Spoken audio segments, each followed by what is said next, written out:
नमस्कार, उत्तराखंड समाचार में आपका स्वागत है। मैं रविंद्र सिंह। सबसे पहले मुख्य समाचार।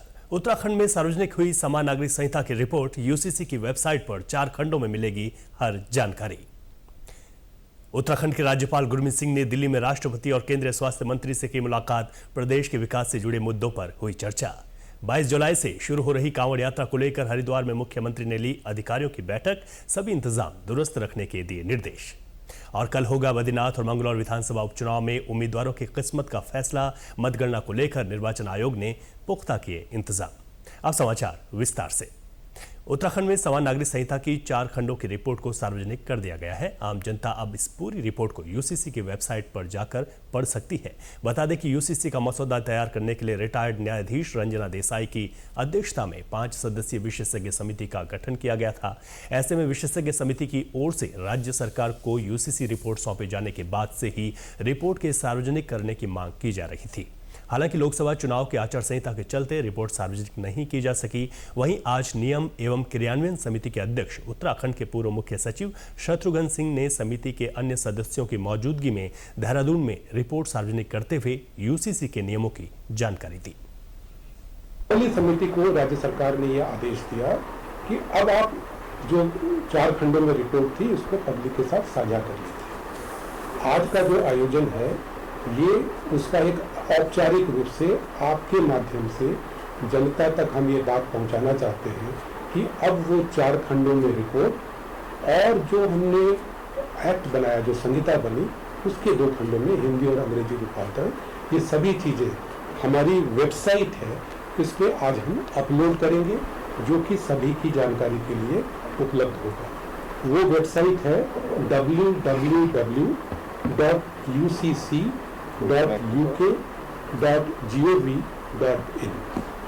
इस वेबसाइट पर आज यह रिपोर्ट अपलोड होगी और इस कार्यक्रम के बाद आप सभी लोग उस पर जाकर पूरी रिपोर्ट पढ़ सकते हैं। यूसीसी कोड हमारा नोटिफाई हो गया था, लेकिन उसके पश्चात रूल्स जो हैं अभी बनाए जा रहे हैं कमेटी द्वारा। जैसे ही रूल्स हमें प्राप्त होते हैं उनके नोटिफिकेशन की कार्रवाई की जाएगी। लेकिन साथ साथ इम्पोर्टेंट है, रूल्स के साथ हमारा पोर्टल बन रहा है जिसमें समस्त जितने स्टेक होल्डर्स रहेंगे, चाहे वो UIDAI है, चाहे बैंक्स हैं, जिनके हमें प्रमाण पत्र भी जो एप्लीकेंट होगा उसको देने होंगे पोर्टल पर, उन सब के इंटीग्रेशन की कार्रवाई चल रही है। इस पोर्टल के हैंड होल्डिंग और ट्रेनिंग के लिए जितने हमारे कॉम्पिटेंट अथॉरिटीज़ हैं उनकी ट्रेनिंग ऑर्गेनाइज करना, व्यापक एक प्रचार प्रसार अभियान चलाना, ये सब उत्तराखंड सरकार की प्राथमिकता में है, जिससे लोगों में इस कोड को लेकर और नियमों को लेकर किसी प्रकार का संशय ना रहे। तो हमारा प्रयास रहेगा कि हम जल्द से जल्द प्रशिक्षण कार्यक्रम और प्रचार प्रसार का अभियान जो है उसको स्टार्ट कर सकें। प्रदेश के राज्यपाल गुरमीत सिंह ने आज राष्ट्रपति भवन में राष्ट्रपति द्रौपदी मुर्मू से शिष्टाचार भेंट की। इस दौरान राज्यपाल ने राष्ट्रपति को अवगत कराया कि एक भारत श्रेष्ठ भारत अभियान के अंतर्गत राजभवन उत्तराखंड में पिछले साल सभी राज्यों का राज्य स्थापना दिवस मनाया गया और इस वर्ष भी दूसरा चक्र भी शुरू हुआ है।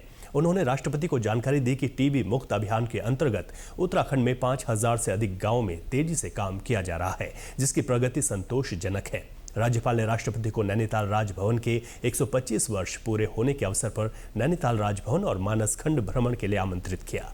वहीं राज्यपाल ने आज नई दिल्ली में केंद्रीय स्वास्थ्य मंत्री जगत प्रकाश नड्डा से भी शिष्टाचार भेंट की। इस दौरान उन्होंने केंद्रीय स्वास्थ्य मंत्री को अवगत कराया कि राज्य सरकार heli ambulance, drone logistics, AI और ट्रॉमा मैनेजमेंट के क्षेत्र में व्यवस्था के सुदृढ़ीकरण के लिए लगातार प्रयासरत है। उन्होंने केंद्र सरकार के इन सभी सेवाओं के लिए सहयोग की अपेक्षा की, जिसको लेकर केंद्रीय स्वास्थ्य मंत्री ने हर संभव मदद का आश्वासन दिया।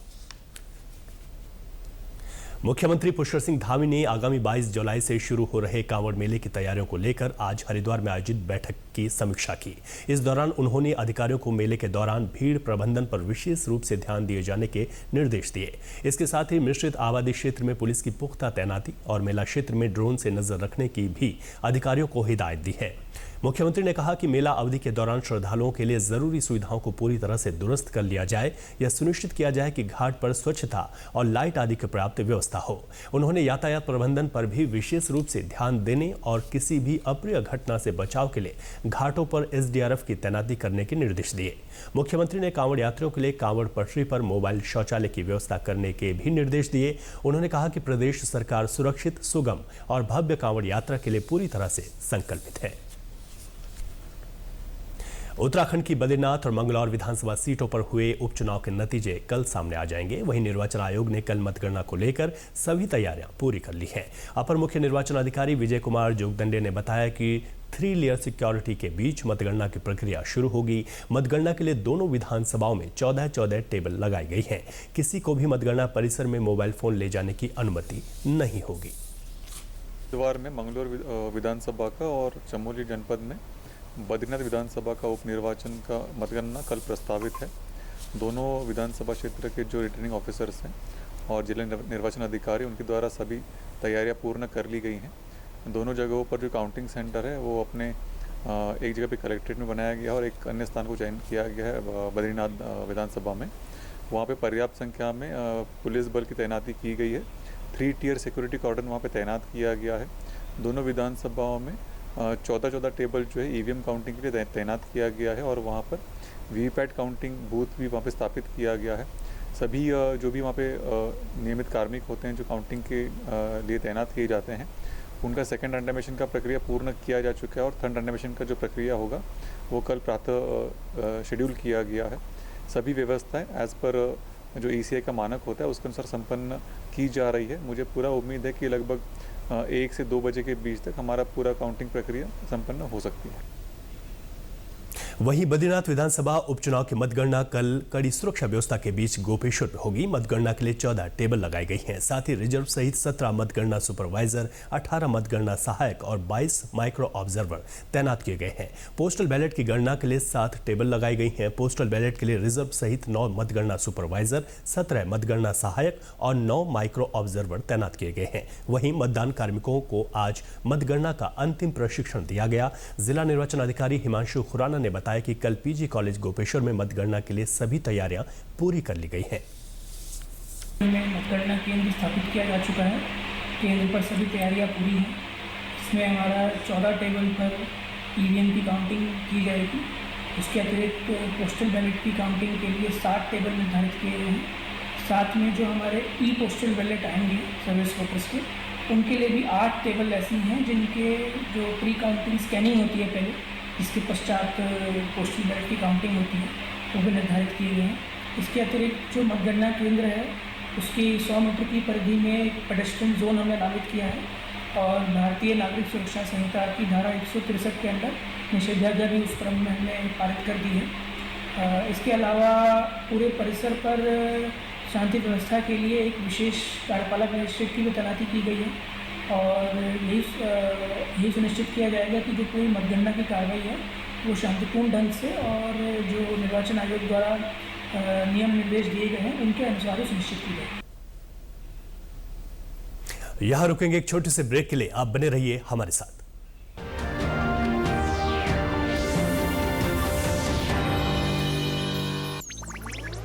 डिजिटल बैंकिंग का है जमाना, टाइम है बचाना।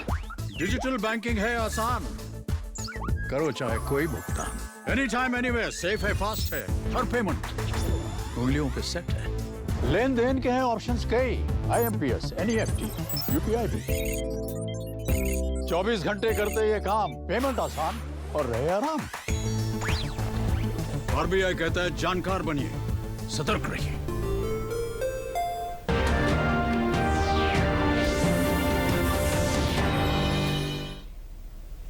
ब्रेक के बाद एक बार फिर आपका स्वागत है।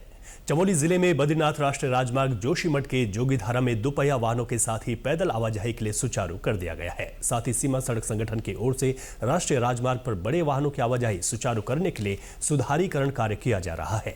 जिलाधिकारी हिमांशु खुराना ने कहा कि जोशीमठ में बाधित हाईवे को खोलने का कार्य युद्ध स्तर पर किया जा रहा है। हाईवे के बाधित होने से दोनों ओर रुके तीर्थयात्रियों के लिए प्रशासन द्वारा स्वयंसेवी संस्थाओं के सहयोग से भोजन व आवश्यक वस्तुओं की आपूर्ति की जा रही है। साथ ही तीर्थयात्रियों के लिए आवास की भी व्यवस्था की गई है। उन्होंने कहा कि पैदल आवाजाही कर रहे तीर्थयात्रियों की सुरक्षा के लिए मौके पर SDRF, DDRF और पुलिस के जवान तैनात किए गए हैं। बागेश्वर में कौशल विकास एवं उद्यमिता मंत्रालय की तरफ से संस्थान से जुड़े 25 मास्टर ट्रेनरों की क्षमता विकास प्रशिक्षण कार्यशाला आयोजित की गई। इस मौके पर मास्टर ट्रेनरों को क्षमता विकास का व्यवहारिक प्रशिक्षण दिया गया। इस दौरान मास्टर ट्रेनरों को स्वरोजगार के लिए प्रशिक्षण के गुरु सिखाए गए। जन शिक्षण संस्थान का उद्देश्य ग्रामीण क्षेत्रों में गैर साक्षर, नवसाक्षर और स्कूल छोड़ने वाले व्यावसायिक प्रशिक्षण प्रदान करना है, ताकि उस क्षेत्र में प्रासंगिक बाजार वाले कौशल की पहचान की जा सके। कौशल विकास के तहत प्रशिक्षण लेने के बाद स्वरोजगार से जुड़ चुकी महिलाएं योजना से बेहद खुश नजर आई। उनकी माने तो सरकार की निःशुल्क स्वरोजगार प्रशिक्षण योजना का लाभ हर किसी को उठाना चाहिए। उन प्रशिक्षण केंद्रों के जो मास्टर ट्रेनर हैं उनका प्रशिक्षण था, जिसमें विभिन्न रेखीय विभागों के अधिकारियों द्वारा उनको विभिन्न योजनाओं की जानकारी दी गई, जो आने वाले समय में उनसे ट्रेनिंग ले रहे हैं, उनके विकास और उनके स्वरोजगार के लिए सहायक सिद्ध होंगे। इसी क्रम में आज टीओटी का एक प्रशिक्षण कार्यक्रम यहाँ रखा गया, जिसका उद्देश्य यह है मुख्य रूप से जो उनके अंदर जो ट्रेनिंग ले रहे हैं ट्रेनिंग ले रहे हैं उनको और अच्छी तरह से दक्ष बनाना तथा उन्हें आर्थिक दृष्टि से मजबूत बनाना इस कार्यक्रम का उद्देश्य है। जन शिक्षण संस्थान के तहत बहुत बेनिफिट होते हैं। मेरी इनकम भी अच्छी हो गई है और मैं आगे चाहूँगी कि काफ़ी लोग और जुड़ें। अभी जो मेरे जितने भी मैंने बैच चलाए हैं इसमें अभी तक मेरे 15-20 प्रतिभागी जो अपना काम कर रहे हैं, कोई बाहर हॉस्पिटल में या फिर किसी कंपनी में लगे हुए हैं, किसी ने कोई खुद से घर से काम कर रहे हैं और किसी का खुद का इंस्टीट्यूट है। तो मैं यही कहना चाहूँगी कि जितना हो सके जन शिक्षण संस्थान से जुड़ें, इससे काफ़ी बेनिफिट मिलता है, काफ़ी कुछ सीखने को मिलता है। अगली खबर का रुख करेंगे। सहकारिता विभाग को प्रधानमंत्री जन औषधि केंद्र के संचालन का लाइसेंस मिलने के बाद विभाग अपनी सहकारी समितियों के माध्यम से इन केंद्रों का संचालन करने लगा है। इसके तहत चंपावत जिले की 4 ग्रामीण समितियों में इन जन औषधि केंद्रों का संचालन भी शुरू हो गया है, जबकि एक में प्रक्रिया गतिमान है। इसके लिए केंद्र सरकार के आयुष विभाग द्वारा 2-2 लाख रुपए की प्रोत्साहन राशि इन केंद्रों के लिए मिल गई है। जन औषधि केंद्रों के संचालन से जेनेरिक दवाइयां बहुत कम कीमत पर उपलब्ध होने के साथ ही लोगों को ब्रांडेड दवाइयों के बराबर क्षमता की ये दवाइयां अपने नजदीकी क्षेत्र में ही मिल पा रही हैं। इसके साथ ही जिला योजना में भी इन समितियों को 4-4 लाख रुपए की धनराशि आवंटित की जाएगी, ताकि ये जन औषधि केंद्र भविष्य में आधुनिक और हाईटेक बन सके। अब हमने दवाइयां मंगा करके सारी फॉर्मेलिटी पूरी करके 4 समितियों में रवलमेल, बाराकोट, धर्मघर और चंपावत में 4 जो है जन औषधि केंद्र हमारे संचालित किए जा रहे हैं। और एक जो है ढोला समिति में जो है अभी वो उसका हमने जो है प्रक्रिया प्रारंभ की है और शीघ्र ही जो है उसका भी हम लाइसेंस प्राप्त करते हुए और नंबर प्राप्त कर उसको भी हम संचालित कर देंगे। 4 समितियों में 2-2 लाख रुपया जो है भारत सरकार की तरफ से जो है विभाग के माध्यम से जो है हमें प्रत्येक समिति को प्राप्त हो चुका है। अभी जिलाधिकारी महोदय द्वारा इनको हाईटेक बनाने के लिए और आधुनिक बनाने के लिए जिला योजना में 4-4 लाख रुपया जो है प्रस्तावित है, जिसको अभी हमें प्राप्त नहीं हुआ, जैसे शीघ्र प्राप्त हो जाएगा तो हम उन समितियों को जो जन औषधि केंद्रों को हाईटेक बनाएंगे।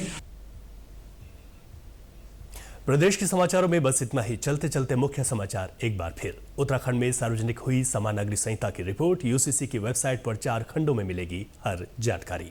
उत्तराखंड के राज्यपाल गुरमीत सिंह ने दिल्ली में राष्ट्रपति और केंद्रीय स्वास्थ्य मंत्री से की मुलाकात। प्रदेश के विकास से जुड़े मुद्दों पर हुई चर्चा।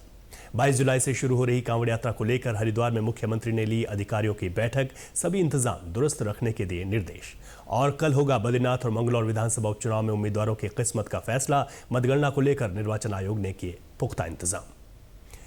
प्रदेश से जुड़े अपडेट्स के लिए आप हमसे सोशल मीडिया के माध्यम से भी जुड़ सकते हैं। हमारा एक्स हैंडल है DD_News_देहरादून। हमारा फेसबुक पेज है DD न्यूज़ उत्तराखंड। हमारे YouTube channel DD news Uttarakhand को आप सब्सक्राइब करें और हमारे Instagram page DD news Uttarakhand को भी फॉलो करें। नमस्कार।